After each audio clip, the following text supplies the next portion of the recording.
was talking about in 1 Corinthians 13, the command that we're going to be discussing today is do unto others. And you can actually find this into two different sections in Scripture. You can find it in Matthew 7 and also in Luke 6.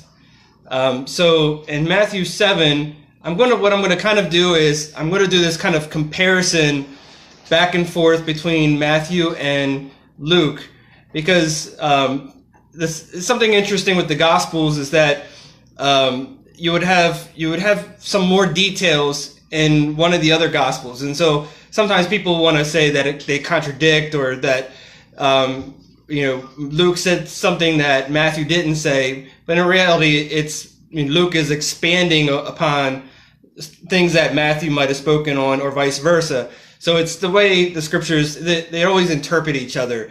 And so this is something important to remember. So I'm going to be jumping back and forth between Matthew 7 and Luke 6. So we actually talked about the last time about judging others.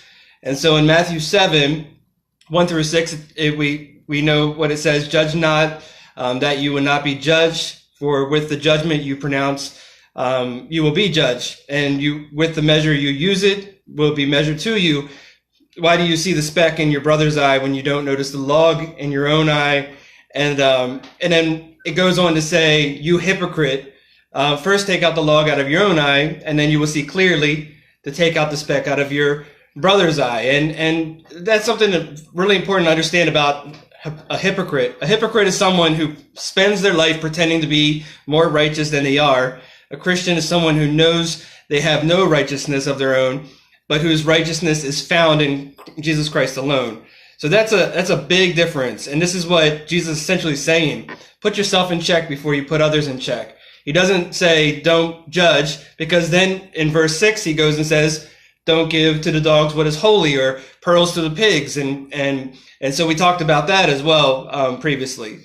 And then in Luke 6, 27 through 31, as this is a section where it's leading into what people call the golden rule.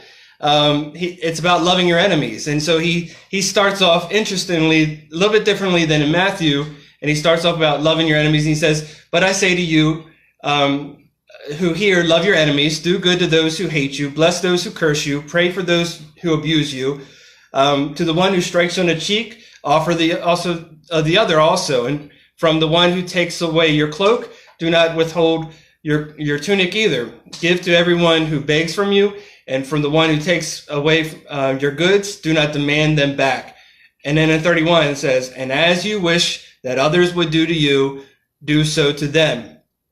Then you flip to Matthew 7 through 11, and he goes and talks about asking. And he says, ask and it'll be given to you. And people often use this about, just having this, God's going to give you what you want to ask. A lot of people might use the prosperity gospel with this. And it says, ask and it'll be given to you, seek and you shall find, knock and it will be open to you. For everyone who asks, receive, and the one who seeks, finds, and the one who knocks, it will be open. And then it goes on to talk about if your son would ask you for bread, you wouldn't give him a stone. Or if he asked for a fish, you wouldn't give him a serpent. And even though you all who are evil know to give good gifts to your children, how much will your Father who is in heaven give good deeds to those who ask him? So then you go to Matthew 7:12, and we get right back to, again, right after saying that, he says, so whatever you wish that others would do to you, do also to them, for this is the law and the prophets. So he talked about judging in the beginning of Matthew. Then he goes and he talks about asking, and that even an evil person knows to give good gifts to someone, to their child, or someone that loves them. And then he says, do unto others they would do unto you. But then we find some clarity there in other gospels as the scriptures interpreted in scriptures. And in Luke 6, 32 through 49, it says, for you love those who love you, what benefit is of you? For even sinners love those who love them. So he's now clarifying now what he's talking about even a evil person knows how to give good gifts to their children. And if you do good to those who do good to you, what benefit is that to you? for even sinners do the same. And if you lend to those who you expect to receive, what credit is of you? Even sinners lend to sinners to get back the same amount. But love your enemies and do good and lend, expecting nothing in return, and your reward will be great, and you will be sons of the Most High, for he is kind to the ungrateful and the evil. Be merciful, even as your Father is merciful. And then it's interesting, at that point is when, in Luke 6:37 through 42, is when Luke inserts about the judging part. And he says in 39 about the parable, he says, can a blind man lead a blind man?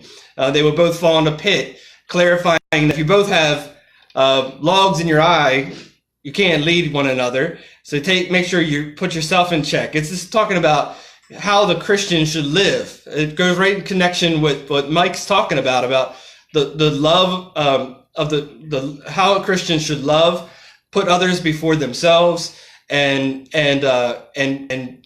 contribute to the body of Christ.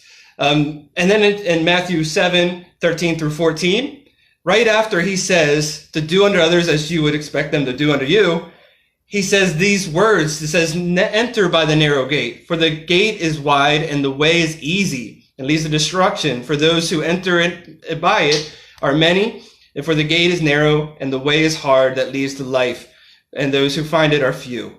So he's clarifying now. He said, put yourself in check. Don't judge others, before. Make sure you got your life in check. And then he goes and he says, even sinners, even evil people know how to give good gifts to their children. But I expect more of you. I expect you to give it to people that that don't deserve it in your eyes. And he says, and if you do these things, if you're going to live the Christian life, if you're going to obey me, then you're going to follow through this narrow gate. Otherwise, you're going to go through the other gate that leads to destruction. Then in Luke 6:43-45, he talks about the tree and its fruit. So there you go again about judging this righteous judgment. That's talking about discernment, for no good tree bears bad fruit. And so he's talking about making sure that you can judge a person by their fruit. In Matthew 7:15 through 20, he clarifies a little bit further about what he's talking about. He says, beware of false prophets, and who will come to you in sheep's clothing, and inwardly are ravenous, are wolves, and you will recognize them by their fruits. So even a healthy tree bears good fruit, but the diseased tree bears bad fruit. And every tree that does not bear good fruit is cut down and thrown into fire. Thus you will recognize them by their fruits. This is something interesting, as you see that he's now clarifying what he's talking about here. He's saying, do to people that mistreat you, love them and treat them with as you would expect to be treated. At the same time, make sure your life is cleaned up before you judge other people. But at the same time, use discernment and recognize the sheep from the goats, the false prophets from the true prophets. You'll know them by their fruits. And then he says in Luke 6:46, he says, why do you call me Lord, Lord, and not do what I tell you? So now he's saying, okay, if you're going to enter through this gate, you better be doing what I tell you. And he clarifies in Matthew 7:21 through 20 exactly what he's talking about when he says, why do you not do what I tell you? Because he says, not everyone who says to me, Lord, Lord, will enter the kingdom of heaven, but the one who does the will of the Father who is in heaven. So he's clarifying. On that day, many will say to me, Lord, Lord, did we not prophesy in your name, cast out demons in your name, and do many works in your name? And then I will declare to them, I never knew you. Depart from me, you evil workers of lawlessness.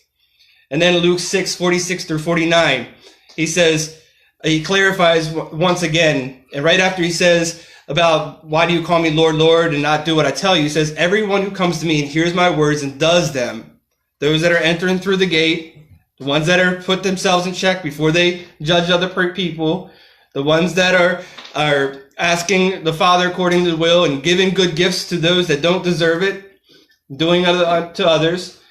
And I will show you what he's like. He's like a human man. He's like a man building a house who dug deep and laid the foundation on a rock. And when a flood arose, the stream broke against that house and could not shake it, because it had been well built. But the one who who hears and does not do them is like a man who built his house on the ground without a foundation. When the stream broke against it, immediately it fell, and the ruin of the house was great. And then you see Mark 12:28 through 31, and as these scribes are disputing with one another, and he says, which one of the commands are the most important? And he sums it up like this: the most important is the Lord, love your God, the Lord, hear, O Israel, the Lord our God is the Lord is one. And you shall love the Lord with your God with all your heart and with all your soul and with all your mind and with all your strength. I mean, that's not a little task. That's with everything you have, every word you speak, everything you look at, every way you treat a person, every way you loved, every way that you share, everything. And the second is this: love your neighbor as yourself. And how much do you love yourself? Think about that and do even more for those that are around you. There's no other great commandment greater than these, he says. And then as Mike summed up in 1 Corinthians 13, he says, if I speak in tongues of angels, and he's using hyperbole, and he's saying, I'll just be a noisy gong or a clanging cymbal. We know that is hyperbole because he says, if I have the prophetic powers and understand all the mysteries and knowledge, he knows that he can't know all the mysteries and knowledge. He's using hyperbole. And if I have all the faith, and if I could remove mountains, then I don't have love, I'm nothing. And so this is something that it sums up exactly what he's talking about. Doing to others as you would expect them to do unto you is a different kind of love than what the world can give. Because the world can love people, and they can do good deeds, and they can give good gifts to people, but they only do it to those who they think are deserving of it. But for the Christian, we do it to those that even are not deserving, because we know we are undeserving of the grace of God, and only by his grace we've been saved. So that's do unto others.